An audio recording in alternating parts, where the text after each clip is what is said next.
Oke, ketemu lagi dengan saya Minto yang akan membahas soal UTS Kimia Industri semester 3. Langsung saja kita bahas soal yang pertama.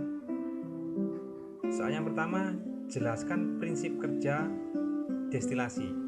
Destilasi atau penyulingan yaitu suatu metode pemisahan bahan kimia berdasarkan perbedaan kecepatan atau kemudahan menguap suatu zat atau bahan tersebut. Kemudian di sini ada gambar proses destilasi, di mana pada proses destilasi ini memerlukan proses pemanasan yang memanaskan kedua campuran yang mempunyai titik-titik yang berbeda. Jadi di dalam gambar ini, di bawah ini adalah ada tungku pemanas yang memanaskan campuran yang diletakkan dalam labu ukur ini. Jadi di dalam labu ukur ini terdapat dua campuran yang mempunyai titik-titik berbeda. Nantinya ketika dipanaskan, campuran yang mempunyai titik-titik rendah akan menguap terlebih dahulu, dan uap akan dialirkan pada jalur, dan pada jalur itu akan mengalami proses kondensasi karena adanya proses pendinginan yang menggunakan air. Jadi air dimasukkan di pinggir jalur uap tadi, sehingga karena air mempunyai temperatur yang lebih rendah sehingga akan mengalami proses kondensasi, sehingga uap itu tadi akan otomatis menjadi zat cair yang ditampung pada tempat yang paling bawah ini. Nah, ini adalah sekilas atau proses destilasi secara garis besar. Kemudian untuk industri kimia yang menggunakan prinsip destilasi antara lain satu, industri pengolahan minyak bumi menjadi berbagai produk minyak bumi seperti bensin, solar. Kemudian ada industri pengolahan tebu menjadi gula.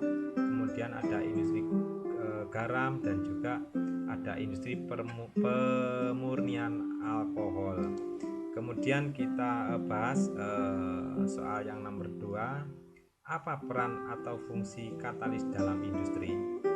Kita tahu katalis itu sendiri adalah suatu zat yang digunakan untuk mempengaruhi laju reaksi kimia pada suhu tertentu tanpa terpakai oleh reaksi itu sendiri, sehingga fungsi katalis adalah sebagai zat yang mempercepat tercapainya kesetimbangan dan meningkatkan laju suatu reaksi, serta menurunkan energi aktivasi dan energi yang dibutuhkan dalam suatu reaksi tanpa mengalami perubahan kimia akibat reaksi tersebut.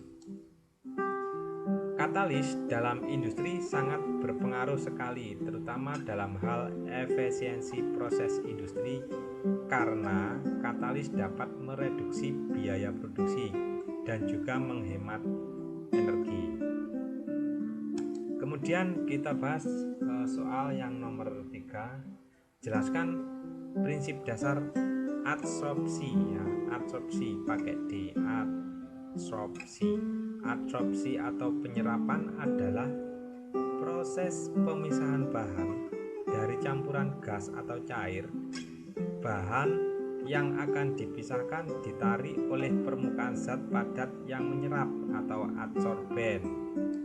Kemudian industri yang menggunakan prinsip adsorpsi yaitu satu, ada industri perusahaan air minum atau penjernihan air dengan tawas. Kemudian ada industri serat wol saat proses pencelupan serat wol pada proses pewarnaan. Kemudian ada industri gula, ini terjadi pada saat penjernihan air tebu pada pembuatan gula.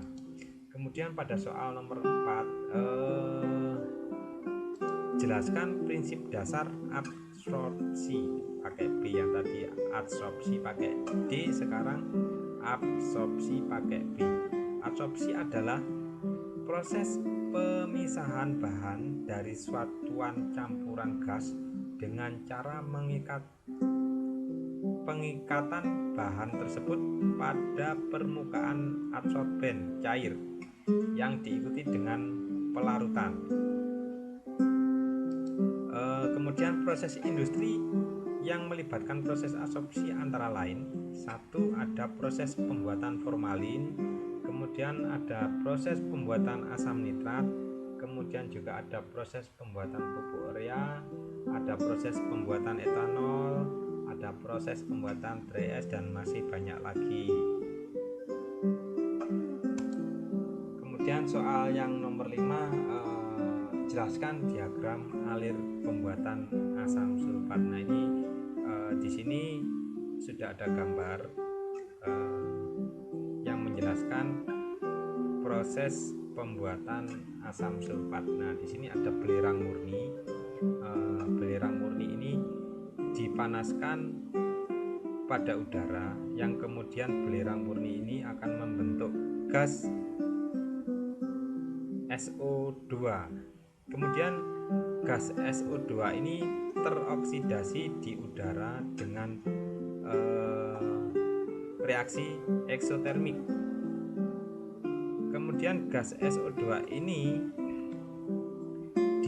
dipanaskan pada suhu 450 derajat dengan menggunakan katalis vanadium oksid. Kemudian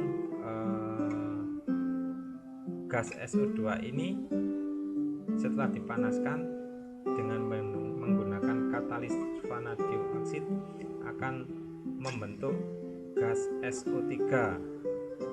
Nah, gas SO3 ini kemudian dicampur dengan asam sulfat pekat atau yang dinamakan H2SO4. Dicampur dengan H2SO4, kemudian setelah dicampur akan membentuk yang namanya oleum atau asam pirosulfat atau H2SO7. Kemudian asam pirosulfat ini dicampur dengan air sehingga akan membentuk asam sulfat pekat atau H2SO4. Ini mungkin penjelasan dari saya terkait dengan pembahasan soal UTS Kimia Industri semester 3. Mudah-mudahan dapat dimengerti dan berguna. Terima kasih.